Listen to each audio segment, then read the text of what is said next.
Los ángeles no volaban, ellos caminaban. Ahora quiero que busquen Daniel capítulo 9, versículo 21.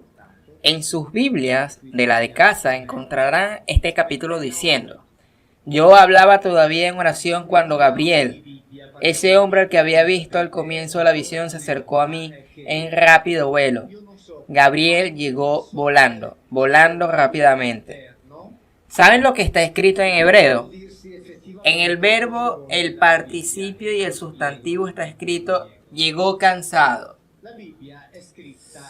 En el verbo de acá está escrito en el diccionario italiano, en el diccionario de inglés, en el diccionario de etimología hebrea, donde incluso el diccionario se mezcla en uno de los más importantes que hay en la cita del mismo pasaje de Daniel 9:21, y dice que llegó muy cansado. Ahora bien, el problema ¿cuál es?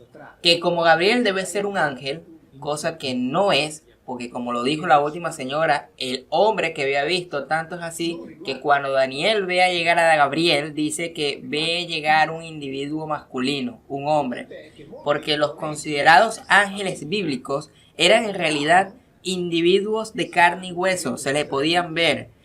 Ya tengo que aclarar que no estoy diciendo que los ángeles existen o no existen, yo no me ocupo de eso, pero lo que está en la Biblia, lo que me ocupa, es decir, lo que está escrito en ese libro, no son ese tipo de ángeles bíblicos, ya que ellos comen, beben, caminan, se ensucian, se cansan, también deben bañarse, tienen que descansar, pueden ser heridos y son muy peligrosos, incluso tienen relaciones sexuales.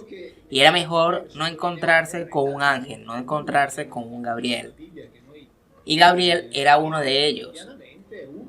Además de que Gabriel es una palabra que en hebreo no indica un nombre de una persona, indica una función, es decir, un grado de jerarquía militar de estos individuos.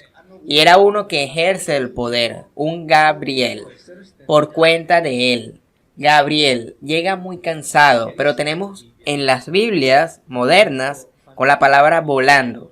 Porque, claro, como debe ser un ángel, debe llegar volando, debe llegar repentinamente, de forma mágica, como se le describe en muchos pasajes a las cosas trascendentales y más allá de lo físico. Entonces, en el capítulo 6, versículo 21, podemos encontrar que el ángel o este malak, que en realidad significa mensajero o enviado, le dice: quédate tranquilo que no morirás. Precisamente porque en general estos ángeles eran muy peligrosos. Eran muy peligrosos si se encontraban con ellos. Y del cual este enviado, este malak, este ángel, mal traducido ángel, le pide comida. Y se devuelve a casa, le prepara carne, regresa con carne y un caldo y lo deja sobre la piedra, sobre la mesa. Y entonces agarra un objeto que es mencionado como un bastón delgado, es decir, un objeto cilíndrico, lo apoya contra la carne y la carne se incendia. Ambos, la carne y el caldo. Después de lo cual podemos leer en el versículo 21 que el ángel del Señor tocó la carne y los panes ácimos con la punta del bastón que llevaba en la mano, y salió de la roca un fuego que los consumió. Enseguida el ángel del Señor desapareció de su vista. Reconoció entonces que era él el ángel del Señor y exclamó al aire: mi Señor, porque he visto cara a cara al ángel del Señor. Ok. Si nos damos cuenta, dice claramente que se desapareció de su vista. Y así podemos leer en muchas otras Biblias. Pero cuando leemos en el hebreo original, no dice desaparecerse. En hebreo dice se fue caminando. Ahora pueden entender eso.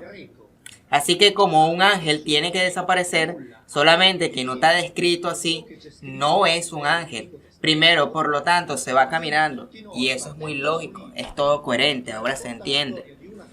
Pero como la traducción debe cumplir y debe apegarse a un lineamiento teológico, se entiende por tanto de que los ángeles deben desaparecerse, deben aparecer, deben volar, deben tener alas, deben tener poderes, deben tener todas las descripciones para que de alguna forma los ángeles sean algo que no esté relacionado con una forma humana.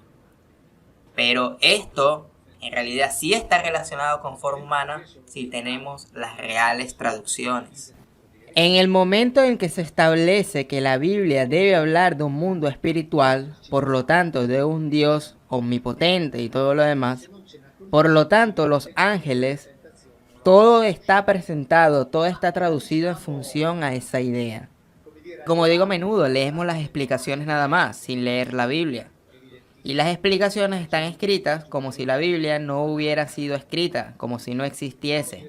Porque en esa traducción, la de la Biblia que tenemos en la casa, no es que explica el cómo el ángel se ve. Inventan de que el ángel tiene que ser de una forma.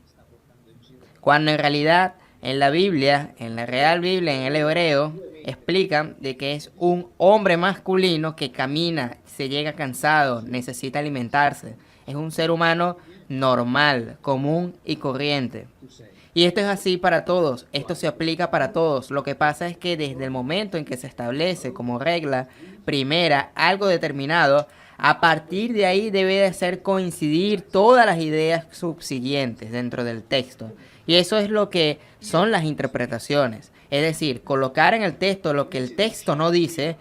Obviamente en ese capítulo se describe como bastón el instrumento que tiene este enviado, este malak.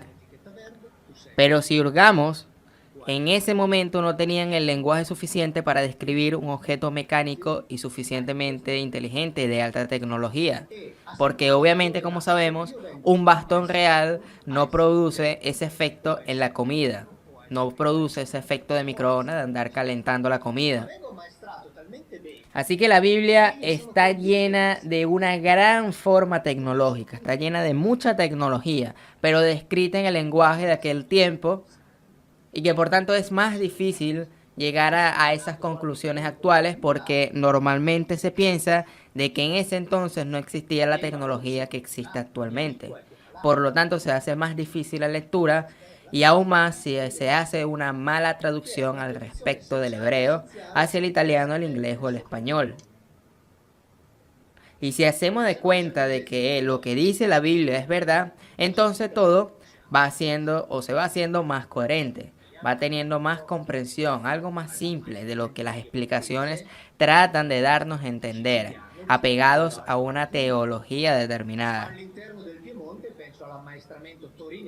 Y a partir de ahí se cree de que la Biblia es un libro santo, cuando en realidad esa Biblia no lo es, en el sentido que se le da de santidad, que es inefable, o que tiene la verdad absoluta sobre el mundo espiritual, divino y trascendente.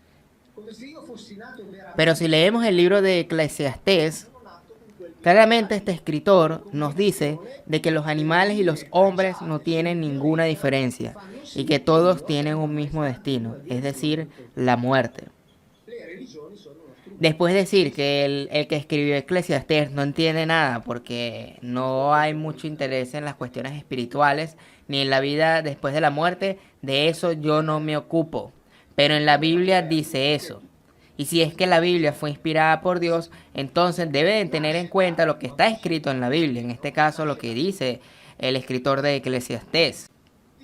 Y obviamente si mantienen la Biblia como algo inefable y que no se contradice, van a chocar con la necesidad de que tienen que reinterpretar muchos de los pasajes que en la simple lectura se contradice. Porque un pasaje como el Eclesiastés no defiende la idea del alma, pero en el Nuevo Testamento o algunos pasajes últimos del Antiguo Testamento defiende la idea del alma. Por lo tanto, deben de interpretar según la concepción teológica de la iglesia o de la religión determinada de la cual pertenecen los feligreses. Porque si leemos en Eclesiastés claramente dice, los hombres y los animales tienen la misma suerte, como mueren unos también mueren los otros. Todos tienen el mismo aliento vital y el hombre no es superior a las bestias, porque es todo vanidad. Yo no sé si esto es verdad o esto es mentira, pero esto es lo que está escrito aquí.